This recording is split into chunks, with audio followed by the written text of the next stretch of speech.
নমস্কার, আমি অ্যাস্ট্রোলজার শুভ্রা বিশ্বাস। আমার চ্যানেলে আপনাদের প্রত্যেকে স্বাগত। আজকে মীন রাশি 2026-এর বাৎসরিক রাশিফল নিয়ে চলে এলাম। কেমন যাবে মীন রাশিদের এই 2026 সাল? কেমন যাবে তাদের কর্ম, ব্যবসা, শিক্ষা, স্বাস্থ্য, অর্থ, পরিবার? এক এক করে আমি বলবো। ভিডিওটা স্কিপ করবেন না। অবশ্যই ভিডিও শেষে আপনাদের এই বছর লাকি কালার, লাকি নাম্বার বলে দেবো। প্রথমে আসছি আপনাদের পারিবারিক জীবন। দেখুন, পারিবারিক জীবন বলতে গেলে দ্বিতীয়ভাবে বসে থাকবে মঙ্গল, এবং দ্বিতীয়ভাবে মঙ্গল বসে থাকায় কিন্তু পারিবারিক দিকটা বলবো না বিশাল ভালো বা বিশাল খারাপ, মিডিয়াম যাবে। মানে কখনো কখনো ভালো, কখনো কখনো মিডিয়াম। তো সেই জায়গাটা একটু বুঝে শুনে চলতে হবে। যদি কোনো জায়গায় কোনো রকম সমস্যা দেখেন, কোনো রকম বিবাদ দেখেন, সেখান থেকে দূরে সরে থাকাই ভালো, সাইলেন্স থাকাই ভালো। আপনি বেশি কিছু বলতে যাবেন না, ঠান্ডা থাকুন, মাথা বুদ্ধি করে চলুন, বুদ্ধিটাকে ইউজ করুন। অবশ্যই আপনি এই টাইমটাকে পেরিয়ে যাবেন।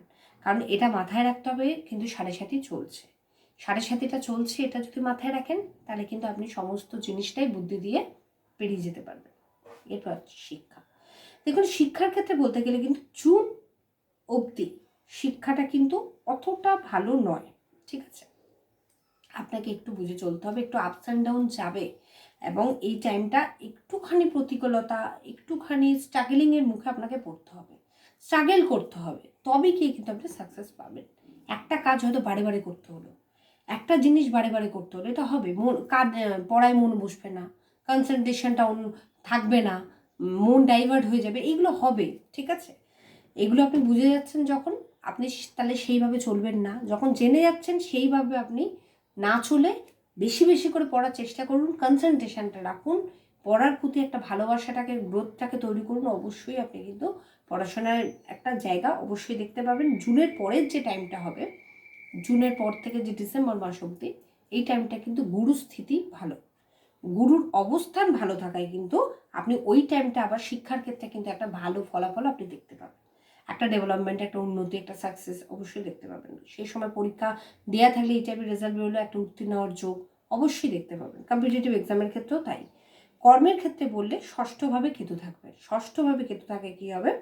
কর্মস্থানে কিন্তু একটা ভালো রেজাল্ট আপনি দেখতে পাবেন। আপনি যে কাজ করছেন সেই কাজের কিন্তু দাম আপনি অবশ্যই পাবেন।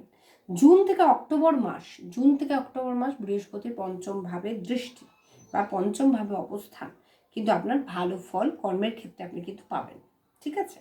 ব্যবসার ক্ষেত্রে যদি বলি, কোনো ঝুঁকি নেওয়া কিন্তু এই সময় যাবে না। ইনভেস্টমেন্ট করতে হলে একটু বুঝে শুনে করতে হবে, কোনো কিছু সাইন করতে গেলে একটু দেখে করতে হবে। পার্টনারশিপ বিজনেসের ক্ষেত্রেও বলবো একটু বুঝে শুনে, কাউকে বিশ্বাস করা চোখ বন্ধ করে এটা করলে কিন্তু চলবে না। অবশ্যই বিশ্বাস করুন, কিন্তু নিজের একটা লিমিটেশনের মধ্যে বিশ্বাসটা, লিমিটেশনের বাইরে নয়।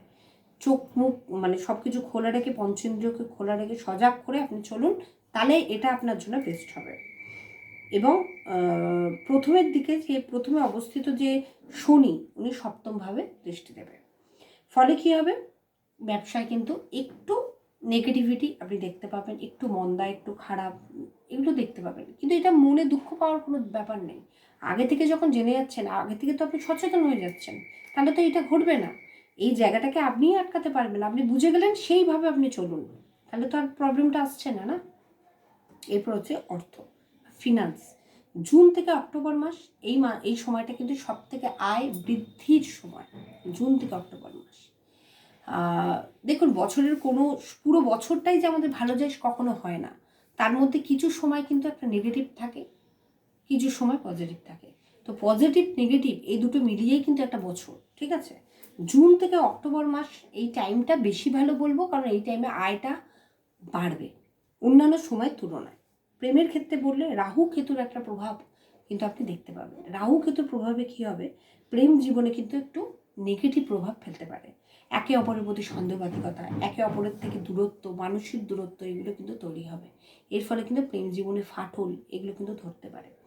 বৈবাহিক জীবনের ক্ষেত্রে বলবো, জুন থেকে অক্টোবর মাস যেহেতু গুরুর দৃষ্টি ভালো অবস্থানে থাকবে, আপনি কিন্তু বৈবাহিক জীবনের ক্ষেত্রে এই টাইমটা হচ্ছে বেস্ট, জুন থেকে অক্টোবর মাস। স্বাস্থ্যের ক্ষেত্রে বলবো, গ্যাস এবং কোষ্ঠকাঠিন্য এগুলো কিন্তু তৈরি হবে। গ্যাস সৃষ্টি হতে পারে, কোষ্ঠকাঠিন্য তৈরি হতে পারে। তাহলে কি করতে হবে? বেশি করে জল খেতে হবে, রিচ খাবার থেকে দূরে থাকতে হবে, তেল ঝাল মশলা থেকে দূরে থাকতে হবে, তাহলে আপনার শরীর স্বাস্থ্য ঠিক থাকবে। মর্নিং ওয়াক, ইভিনিং ওয়াক এগুলো করতে হবে, শাকসবজি বেশি করে খেতে হবে, তাহলে শরীর স্বাস্থ্য দেখবেন একটা উন্নতির জায়গা আপনি দেখতে পাবেন। রাশি উপাদান হচ্ছে আপনার জল, রাশি দেবতা হচ্ছে নেপচুন এবং বৃহস্পতি। লাকি কালার হচ্ছে আপনার এই বছরের জন্য গ্রে কালার এবং অরেঞ্জ কালার। লাকি নাম্বার হচ্ছে 7743। আমি সবসময় চেষ্টা করি আমার ভিডিওর মাধ্যমে আপনাদের পাশে থাকার জন্য, ঈশ্বরের কাছে এটাই প্রার্থনা করি আপনাদের সকল মনোবাঞ্ছা পূর্ণ হোক, আপনারা আপনাদের লক্ষ্যে অবশ্যই পৌঁছান। আমার সাথে যদি কন্ট্যাক্ট করতে হয়, ভিডিও ডিসক্রিপশানে আমার ফোন নাম্বার দেওয়া থাকবে, সেখানে আপনি হোয়াটসঅ্যাপ করতে পারেন। আমার সাথে কন্ট্যাক্ট করতে হলে আমি সবসময় চেষ্টা করবো আপনাদেরকে সাপোর্ট করার জন্য। আমার ভিডিও যদি আপনাদের চলার পথে সহায়ক হয়, অবশ্যই লাইক, শেয়ার, কমেন্ট করতে ভুলবেন না। সাবস্ক্রাইব করে দেবেন, প্রত্যেকটা ভিডিও নোটিফিকেশান প্রথমে আপনাদের কাছে গিয়ে পৌঁছয়। এই বলে আমার ভিডিও এখানেই শেষ করলাম। নমস্কার।